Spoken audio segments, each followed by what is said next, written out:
भी सोचना चाहिए कि हम गुलामी की ओर क्यों गए, हम गुलाम क्यों बने, हम पे किसी ने समाज पे, हमारे समाज पे किसी ने दबाव क्यों दिया, क्योंकि हम आत्म जागृति भूल गए थे, हम हमारा सम्मान भूल गए थे, हम हमारी एकता भूल गए थे, हम हमारा परस्पर का स्नेह भाव ये भूल गए थे, हम अनुशासन भूल गए थे, हम देश का विचार भूल गए थे।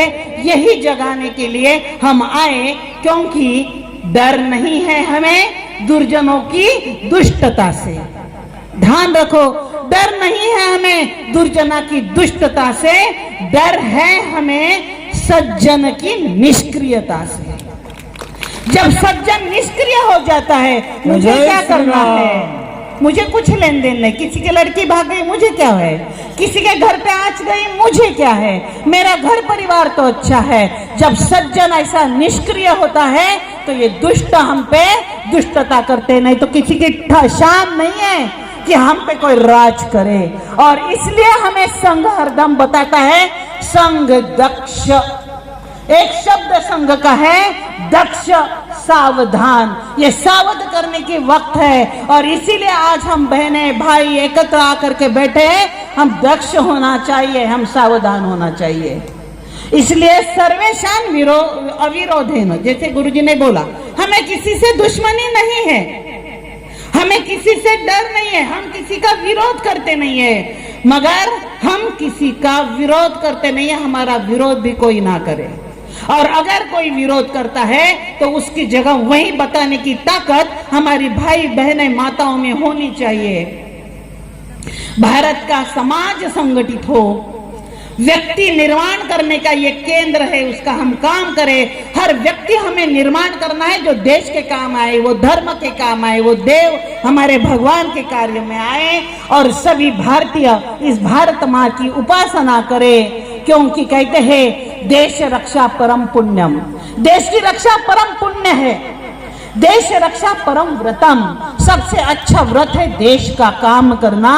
देश रक्षा परा योगो, ये याग है, ये एक यज्ञ है, देश की रक्षा करना ये यज्ञ है। और इस यज्ञ में हमें समिधा बन के, एक लकड़ी बन के उसमें जलना है। देश रक्षा परो यागो देश सेवा रतो भवेत, इसलिए देश की सेवा में हमें हरदम रत होना है, मग्न होना है। यही व्यक्ति निर्माण केंद्र का कार्य है हमारा संगठन, हमारा आरएसएस। और इसलिए हर घर से कोई बच्चा, हर घर से कोई माँ ऐसे संगठन में जुड़े जो हमारा साहस बनाए, जो हमारा धैर्य बनाए, जो हमारी शक्ति बनाए, हमारी बुद्धि बढ़ाए, हमें खेल में विकसित करे, हमें पराक्रम सिखाए, ऐसे गुणों से हमें अवगत कराए। इसलिए हर घर से व्यक्ति संघ में जुड़ना चाहिए जहाँ अच्छी शिक्षा हमें मिलती है। अब मुझे बहुत कम समय मिला है, 10 मिनट में मैं मेरा वक्तव्य खत्म करूंगी। अब इसके लिए हमें परिवर्तन करना है। आज का समाज, तो क्या परिवर्तन, क्या बदल हमें करना चाहिए? तो पंच परिवर्तन संघ इस साल, जिसे हमें 100 साल पूरे हो गए हैं, तो ये संघ 100 साल में 5 परिवर्तन की अपेक्षा आपसे करता है। क्या है वो 5? पहला है सामाजिक समरसता। कोई समाज ऊंच नहीं है, नीच नहीं है, कोई स्पृश्य नहीं है, हम सब एक है। और इसीलिए हमारा आदर्श है कि हमारे भगवान श्री राम जी ने केवट का आलिंगन किया था। केवट आदिवासी थे, उसी तरह श्री राम जी ने हमारे शबरी माता के झूठे बेर खाए, वो भी हमारी आदिवासी थी, हमारी जनजाति से थी। ये समरसता, हम एक है, हम कहीं किसी से भिन्न नहीं है, हम सबका खून एक है, ये हमारे ध्यान में आना चाहिए। जो तेरा वो मेरा, ये भाव हम में आना चाहिए, हम सब एक रहना चाहिए। इन आदर्शों को लेकर के जाति पाति पूछे न कोई, हरि को भजे सा हरि का होई। बोलो तो मेरे भगवान महादेव की क्या जात थी, मेरी दुर्गा मैया की क्या जात थी, मेरे विष्णु भगवान की क्या जात थी, तो हम क्यों जाति पाति में बटे। और हम अभी गुरुजी ने बताया हम बटते हैं, हम खत्म हो जाएंगे। हमें बटना नहीं है, हमें बढ़ना है, हमको और आगे जाना है। हमारी एक है, संगठन में शक्ति है, इसीलिए हमें संगठन बढ़ाना है। दूसरा आयाम परिवर्तन का है पर्यावरण का संरक्षण। वो हमें तो सिखाने की जरूरत नहीं, क्योंकि हम आदिवासी, आद्य वसन करने वाले, सबसे पहले रहने वाले हम आदिवासी, हम तो जल जमीन जंगल से प्यार करने वाले, इस पर्यावरण की रक्षा करने वाले ही है। तो ये हमारा नैतिक कर्तव्य है। मेरा जल मेरे बाद मेरे आगे की पीढ़ी को मिले, क्योंकि आपको मालूम है भाई बहनों, केवल 4% पानी जल ऐसा है जो पीने योग्य है। पानी तो बहुत है सागर में, कोई काम का नहीं है। तो ये हम पानी बचाए, हम पेड़ बचाए जो बरसात दे, हम इस सृष्टि का संरक्षण करें, हम इस भारत माँ का संरक्षण करें जो माँ हमें पैदा करने से मरे तक संभालती है।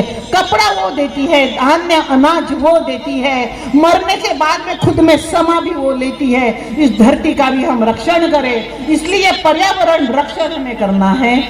क्योंकि मेरी माँ गंदा कैसे हो सकती है, मेरी माँ है वो। अभी गुरुजी ने बताया कोई देश तो हम माँ नहीं कहते, भारत केवल ऐसा है जिसे हम माँ कहते हैं। तो इस माँ को हम गंदा होते नहीं देख सकते, इसीलिए हमारे प्रधानमंत्री नरेंद्र जी मोदी ने स्वच्छता अभियान पूरा भारत भर चलाया है। अगर भारत स्वच्छ रहेगा, मेरा घर स्वच्छ रहेगा, तो पैसा आएगा, संपत्ति आएगी, रोजगार आएगा, कारखाने बनेंगे। तो मेरा घर जैसा स्वच्छ रखते हैं, ये मेरा देश मेरा घर है, इसलिए स्वच्छता अभियान हम चलाते हैं। लोग घूमने बाहर जाते हैं, हम बैंकॉक जाते हैं, हम सिंगापुर जाते हैं, क्यों? वो देश बहुत सुंदर है, देखने जैसा है। क्या इस देश को मेरा देश भारत, क्या मैं मेरे देश को सुंदर नहीं बना सकती? जब बाहर देश में जाते हैं तो फाइन होता है, वहां पे शिक्षा होती है। अगर थूकते हैं बाहर गली पे कहीं थूके तो पीछे से पुलिस की गाड़ी आकर के पकड़ के ले जाती है। कुछ किसी को बोलना नहीं पड़ता, कोई तकरार नहीं करनी पड़ती। तो बैंकॉक में जाते तो थूकते नहीं है, सिंगापुर में जाते तो थूकते नहीं है। जैसे ही देश में भारत में आते हैं तो थूकना, गंदगी करना, कैरी बैग छोड़ना, कहीं भी खाए तो वहीं पे कागज छोड़ देना, ये हम काम करते हैं। तो पर्यावरण दूषित होता है, इससे ऑक्सीजन खराब होता है, इसमें हमारी हवा खराब हो जाती है, इसमें देश खराब हो जाता है। तो इस पर्यावरण का रक्षण करना भी हमारा ही कार्य है। हमारी नदियों में गंदा डाला जाता है, मेरी नदी मेरी माँ है, उसको भी हम सुरक्षित रखें। मेरी गैया मेरी माँ है, वो पॉलीथीन खाती है, वो कैरी बैग खाती है, मर जाती है। तो पर्यावरण का रक्षण करना भी हमारा काम है, हम हमारा ध्यान इस तरफ भी रखें। तीसरा विषय दिया है स्वबोध। स्वबोध माने क्या?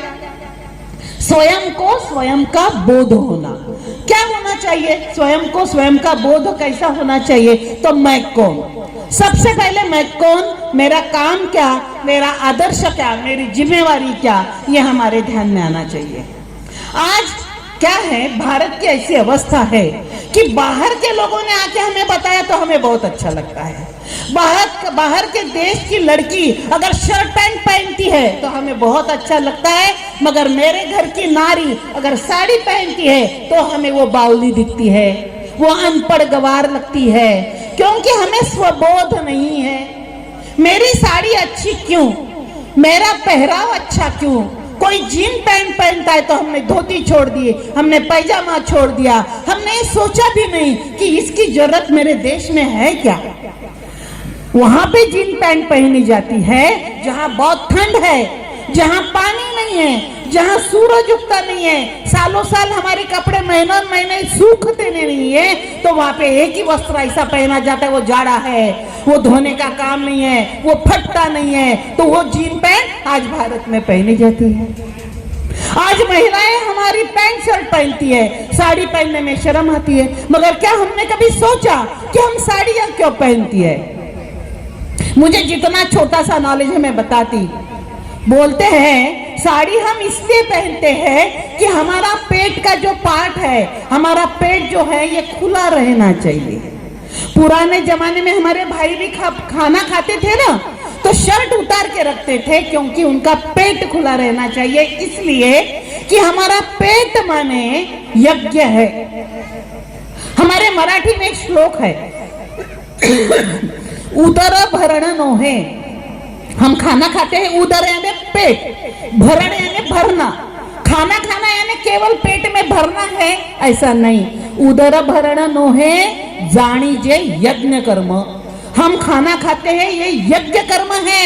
एक एक निवाला हमारे पेट में जाता है तो हमारा यज्ञ होता है, ये हमारा यज्ञ होता है। और इस यज्ञ से जो ऊर्जा निकलती है, वो अगर ऊर्जा ज्यादा अगर बॉडी में हो जाए तो वो हमको सहन करने की शक्ति मिले। इसलिए हमारा जो नाभि स्थान है, हमारी जो बेम्बी होती है, उस नाभि स्थान से ज्यादा की ऊर्जा इस वातावरण में जाना चाहिए, नहीं तो वो हमको सहन नहीं होगी, हम बीमार पड़ेंगे। इसलिए हमारा साड़ी का भेष रखा गया है, ये शास्त्र है। मगर ये बताएगा कौन, ये समझेगा कौन? हमको बाल नहीं छोड़ना है। आजकल हम जहाँ पे जाते हैं शादियों में हम देखते हैं, हम बाल छोड़ के, वो फैशन है। हम बाल क्यों छोड़ते हैं? ये हमारी शिखा है, इसको हमने चोटी डालना है, ये क्यों करना है? स्वबोध, मेरे देश का शास्त्र, मेरा हिंदुत्व क्या बोलता है, ये कभी सोचते ही नहीं है। यहाँ भगवान का ईश्वरी स्थान है, इसलिए कोई गलती हो गई तो यहाँ पे स्पर्श करते हैं। बाल इसलिए नहीं खुले छोड़ते हैं, जब क्रोधाग्नि होता है, क्रोध आता है, गुस्सा होता है, गलत बात होती है, उस टाइम हम बाल छोड़ते। बहनों, मैं आपको विशेषता बता रही हूँ, कभी बाल ना छोड़े। इस वातावरण में जो अशुद्ध शक्ति है वो आपके शरीर में इन बालों से ही जाती है करके। जब बाल किसी खाने में आता है तो निकाल के फेंकते हैं, वो खाना खाते नहीं है, क्योंकि उस मूल के अंदर सब पाप होता है। और इसीलिए हमने बाल नहीं छोड़ना है। तो ये निगेटिव शक्ति हमारे शरीर में आएगी करके कैकेयी ने जब राम को वनवास में भेजना था, उस समय उन्होंने बाल छोड़े थे। दूसरा, 4 दिन की रजस्वला मेरी द्रौपदी मैया थी, 4 दिन की अड़चन थी और इसलिए उसके बाल खुले थे, जिसको बाल खींच करके सभा में लाया गया था। उस टाइम उनके बाल खुले थे। उस टाइम बाल हमारी दुर्गा मैया के खुले होते हैं, जो नवरात्र में असुरों के साथ में लड़ती है। ये बोध, ये स्वबोध है। मेरे देश क्या सिखाता है और उस सिखाने के पीछे का कारण क्या है, उसके पीछे का शास्त्र क्या है? ये स्वतंत्र, स्व खुद का। तंत्र माने स्वतंत्र यानी आजादी नहीं, स्व यानी खुद का, तंत्र यानी टेक्निक। हम जो जो करते हैं उसके पीछे का टेक्निक क्या है? हम आंगन में सड़ा क्यों डालते हैं? विरुद्ध शक्ति, निगेटिव शक्ति, दारू पी करके जाने वाला, एखादी मयत जाती है, एखादा गंदा आदमी गालियां देते जाता है, तो वो निगेटिव एनर्जी मेरे घर में ना आए करके सवेरे उठते बराबर अंधेरा जब घटता है तो पानी छींटते हैं। वो गंगा मैया के स्वरूप में पानी छींटते, वो सड़ा है कि मेरा घर शुद्ध निर्मल रहे। तो ये स्वबोध है, इसका कारण हमें होना चाहिए। और इसीलिए हम हमारे शास्त्र को जगाने आए। संघ यही कार्य करता है। कब तक के रोएंगे मेकोले पे? मेकोले आया था, कॉन्वेंट पढ़ाया, बच्चे अंग्रेज स्कूल पढ़ना चाहते हैं। हम हमारे बच्चों को सावध करते नहीं, हम हमारे बच्चों को अच्छी शिक्षा देते नहीं, हम हमारे समाज को कारण देते नहीं, कारण बताते नहीं। हमने माथे पे तिलक क्यों लगाना है, हमने ऐसे अच्छे वस्त्र क्यों पहनना है, ये अगर आगे की पीढ़ी को नहीं समझेगा तो ही हम बिखर जाते हैं। और अभी गुरुजी ने बताया, उनकी आज भी लड़की कॉलेज में पढ़े या और डॉक्टर बने, इंजीनियर बने, ना उसका हिजाब जाता है ना उसका बुर्खा जाता है। ये वस्त्र पहनने में हमें शर्म आती है। इसलिए बहनों समझ जाओ, ये संघ आपको सावध करने के लिए आया है। चौथा विषय मैं बताऊं, चौथा विषय होता है नागरिक कर्तव्य। नागरिक कर्तव्य हमें क्या है? मैं नागरिक हूं, मैं इस गांव का नागरिक हूं, मेरा कर्तव्य क्या है? क्या ये हमें किसी को बताना पड़ेगा? जैसे मैंने बोला कि हमको सिंगापुर अच्छा होना है, हमें बैंकॉक अच्छा होना है। भूटान और भारत की बॉर्डर है, जैसे 2 गांव की बॉर्डर है समझो। भारत देश है और इधर भूटान देश है। और जब ये लोग घूमने गए तो उन्होंने ध्यान में दिया, भारत के ऐसे बस एक तार का फेंसिंग वहां पे रखा था और एक छोटा गेट था, उस गेट से लोग इधर जाते हैं भूटान में, भूटान के लोग भारत में आते हैं। वहां पे मिलिट्री भी है, अपने सैनिक भी है। देखा क्या गया मालूम है आपको? भारत के सीमा के अंदर कचरा ही कचरा, बहुत कचरा, बहुत गंदगी। और जैसे भूटान एकदम स्वच्छ, कोई गंदगी नहीं, एक कदम का अंतर है, एक कदम भारत में, एक कदम भूटान में। भूटान एकदम स्वच्छ। तो वहां का मिलिट्री मैन भी क्या करता है मालूम? वहां पे वो कोई अगर खाता है, कोई कगज अगर खराब होता है, समोसा खा लिया, कगज खाली हो गया, या एक आधा चिप्स खा लिया, पैकेट खाली हो गया, तो उसके देश में साथ 2 साल उसके साथ नहीं जमी, तो वैसे ही तो समाज कैसे बढ़ेगा? वो 8 और 10 पैदा कर रहे हैं, हमारे घर में 2 1 नहीं तो होना ही नहीं। हमको बच्चों की रिस्पॉन्सिबिलिटी जवाबदारी लेना ही नहीं, हमको उसको पढ़ाने का दायित्व करना ही नहीं, तो आपको खिलाएगा कौन? हमारा देश आगे बढ़ाएगा कौन? और इसलिए आज संतों को यह बताना पड़ रहा है कि बच्चे बढ़ाओ। तो आगे का देखो, समान नागरिक कायदा हमने कितने भी ला दिए, तो आज उनके घर में 10 है, 2 कंपलसरी बच्चे करें तो भी 10 के 20 होंगे, आप और मेरे घर में 2 के 4 होंगे, उसके 20 के 40 होंगे, मेरे घर के 4 के 8 होंगे। हम कहाँ टिकेंगे? इसलिए हमने कुटुंब प्रबोधन व्यवस्था जो है उसको लेकर के चलना है। एक छत के नीचे हमको विभिन्न मानसिकता हो, भले घर में झगड़े हो, माँ पिताजी का झगड़ा होता है तो बच्चा बोलता है कि नहीं मैं शादी नहीं करूंगा, बहुत घर में झगड़े चल रहे थे। एक आधा पिताजी दारू पीता है तो वो बोलेगा नहीं, वो शराब पीते थे, मेरे माँ को मारते थे, मुझे शादी नहीं करना है। एक घर में 4 अलग अलग मानसिकता हो सकती है, मगर मेरे समाज को, मेरे परिवार को, मेरे कुल को अगर आगे बढ़ाना है तो हमारा परिवार संस्था ठीक तरह से रहना चाहिए। मैं हरदम महिलाओं में जहां जहां जाती हूँ एक सवाल पूछती हूँ, यहाँ बैठे कितनी महिलाएं मम्मी है? हाथ ऊपर करो। यहाँ बैठी कितनी महिलाएं मम्मी है? हाथ ऊपर करो। मम्मी है तो हाथ ऊपर करो। और कितनी महिलाएं माँ है? अब माँ ऊपर करो। आया क्या धर्म समझ में? मम्मी और माँ का फर्क हमें समझना चाहिए। आज घर में अगर मम्मी बोलते होंगे बच्चे तो आज ही घर से जाकर के दुरुस्त कर दो और उसे कहो माँ कहे। माँ ममत्व से भरी होती है, माँ प्यार से भरी होती है। माँ और मम्मी का मैं आज फर्क बता दूं आपको। जैसा मेरा भारत देश है वैसा इजिप्ट देश है, और इजिप्ट देश के अंदर मरे हुए मुर्दे संजो कर रखते हैं। 50 साल, 100 साल, 150 साल उन मुर्दों में पाउडर भरते हैं और उन मुर्दों को घर में वैसे ही रखते हैं। उस मुर्दों को, उन शवों को कहते हैं मम्मी। और हम तो घर की जिंदा माँ है। आज हम जिंदा माँ घर में मम्मी बन गई है। इसलिए सबसे पहले हमने ही हमारे बच्चे को बोला है, माँ ना कहे, आई ना कहे, तू मुझे मम्मी कहे। क्योंकि बाजू का बच्चा, पिक्चर में का बच्चा, टीवी पर का बच्चा मम्मी बोलता है। तो बहनों, माँ का और मम्मी का फर्क जानो। हर बात टीवी मोबाइल में आने वाली सच्ची और अच्छी नहीं होती है। सब बातों का अनुकरण नहीं करना है। इसीलिए हमने कहा स्वबोध जानो, खुद को जानो, देश को जानो, देश की संस्कृति को जानो, देश के संस्कारों को जानो कि हमारे घर में कोई बड़ा आए तो उसके पैर छूना पड़ता है। इसलिए मैंने संस्कार का उदाहरण आपको दिया। जब दामोदर परिवार आपके साथ में धूप में बैठा, ये संस्कार है, ये संस्कृति को हमको आगे लेकर के चलना है। जय श्री राम। संयुक्त परिवार अलग ना हो, एक साथ रहो। माँ, पिताजी, बच्चा अगर घर में ना हो, आजकल ऐसा हो गया, पिताजी की आमदनी थी पहले 5,000, 10,000, 15,000। आज बच्चा इंजीनियर हो गया, डॉक्टर बन गया, लाख, 2 लाख, 3 लाख इतना कमाता है, उसने कभी देखा ही नहीं इतना पैसा। फिर उसे लगता है मुझे धर्म की क्या जरूरत है, पैसा ही तो सब कुछ है, मुझे समाज की क्या जरूरत है, और यहाँ तक मुझे माँ बाप की भी क्या जरूरत है। जब माँ बाप बोलते हैं ये अपने भगवान है, इनको नमस्कार करो, इनकी पूजा करो, वो बोलता है नहीं किया तो क्या होता है, पैसा तो मिल ही रहा है। ये परिवार संस्था हमारी टूटती जा रही है और इसीलिए हमारे बच्चे आज यहाँ तो पढ़ते हैं, यहाँ खाते हैं, यहाँ बढ़ते हैं और फिर फॉरेन चले जाते हैं, लाखों का पगार कमाते हैं और माँ पिताजी अगर मरते हैं तो बोलते हैं किसी और पड़ोसी को, भाई तू संस्कार भी कर दे, उनका अंतिम संस्कार भी कर दे, मुझे आने के लिए वक्त नहीं है। क्या ये दिन देखने के लिए हमने बच्चे तैयार किए हैं?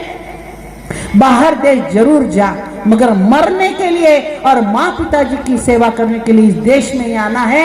यही हमारा कुटुंब प्रबोधन है। हमारे कुटुंब, हमारी फैमिली ठीक तरह से संभाल के रहनी चाहिए, नहीं तो बाहर के लोग आकर आपके घर में घुसेंगे और आपको घर के बाहर निकालेंगे। ध्यान में रखो, इस देश का संभालना, देश का काम भी हमारा ही है और इसलिए मम्मी नहीं माँ कहो और इस 5 बिंदु जो हमारी पहचान है, इस पंच परिवर्तन को लेकर के चलना है। जाते जाते इतना ही कहती हूँ कि हमें फिर से एक बार, अंग्रेज और मुगल नहीं थे, वेदों के देखो, रानी दुर्गावती हमारी थी, भगवान बिरसा मुंडा हमारे थे। मुझे बहुत क्लेश होता है, बहुत दुख होता है जब भगवान बिरसा मुंडा के लोग मिशनरी क्रिश्चियन में बन जाते हैं, जाते हैं, दूसरा धर्म स्वीकारते हैं। अरे मेरे भगवान को इन्हीं लोगों ने मारा, इन्हीं लोगों ने जेल में डाला और इन्हीं लोगों ने उसको खत्म कर दिया। केवल 25 साल में मेरा भगवान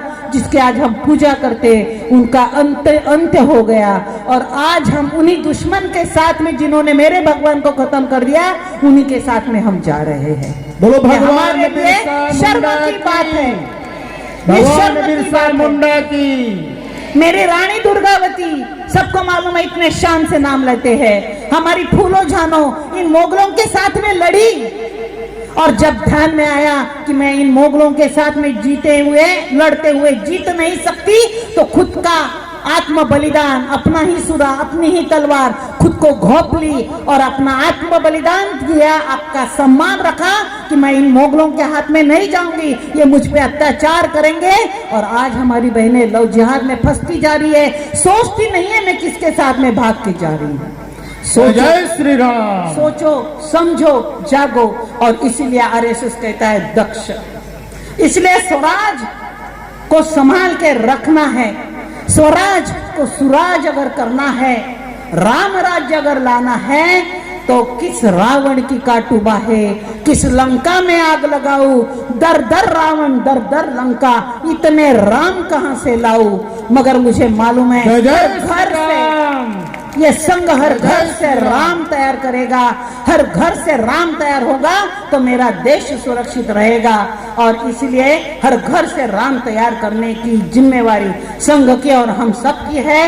इसीलिए सब घर से, हर एक घर से एक आदमी, एक औरत संघ से जुड़नी चाहिए, क्योंकि हर घर राम, हर घर सीता, कौशल्या हर माँ और दशरथ हर पिता, हमें घर घर में बनाना है। मेरे शब्दों को आपने धूप में सुन लिया, मैं आपकी बहुत ऋणी हूँ और जाते जाते इतना ही कहती हूँ, जय भारत, जय विश्व गुरु, जय जय भारत माँ, जय भारत की संतानें, जय जय उनकी माँ, जय जय उनकी माँ, भारत माता की जय। जय जय श्री राम। कोशिश की और वो जैसे बैठ गए वैसे ही उनकी धर्म पत्नी उनके साथ में आके बैठ गए। यह संस्कार है कि जो हम सब एक साथ सहते हैं, तो अगर मेरा पति वहां गया, मेरे समाज वहां गया, मैं गया, मेरी पत्नी मेरे साथ आई और मेरी पत्नी साथ आई, तो उन्हीं के साथ में हमारी राणापुर की नगराध्यक्ष वहां बैठी, हमारी शर्मा जी वहां बैठी थी। ये आचरण है। मुझे मालूम है आप धूप में बैठे हैं, मगर मैं एक प्रेरणा आपको बताना चाहती हूँ। जैसे महाराज ने बताया हिंदू सनातन धोखे में है, उसके लिए हमें धैर्यवान बनना पड़ेगा। तो ये धैर्य हमें आना ही चाहिए। अगर हम धूप में बैठे हैं, ये धूप एक दिन, आधा दिन की कुछ भी नहीं। इसलिए हमारे सामने आदर्श आए। आज हमारा सैनिक जो देश की सीमा पे खड़ा है, ना वो धूप देखता है, ना वो ठंड देखता है, ना वो बरसात देखता है। वो 24 घंटे हमारे लिए जिस क्षेत्र में उसको रखा गया है उस क्षेत्र में हमारी रक्षा के लिए बैठा है। तो आज की धूप हमारे लिए कुछ भी नहीं। बोलो भारत माता की जय, जय श्री राम। अभी हमको बताया कि 200 साल पूरे हो गए और इसी के उपलक्ष्य में आज का ये हिंदू सम्मेलन हमने लिया, जिनकी स्थापना 27 सितंबर 1925 में हमारे आद्य सरसंघचालक माननीय हेगड़ेवार जी ने की थी। और ये स्थापना हमारे धर्म को बलवान बनाने के लिए की गई। सर्वार्थ साधिके शरण्ये शुभदे माते जन्मभूमि नमस्तुते, भारत माता की जय। मंच पे विराजमान पूजनीय महाराज जी, वैसे ही हमारे भाई रजत जी, सादर प्रणाम। मेरे समक्ष आज का आयोजन नियोजन करने वाले, मुख्य रोल निभाने वाले हमारे भाई गुमान सिंह जी और उन्हीं के साथ कंधे से कंधा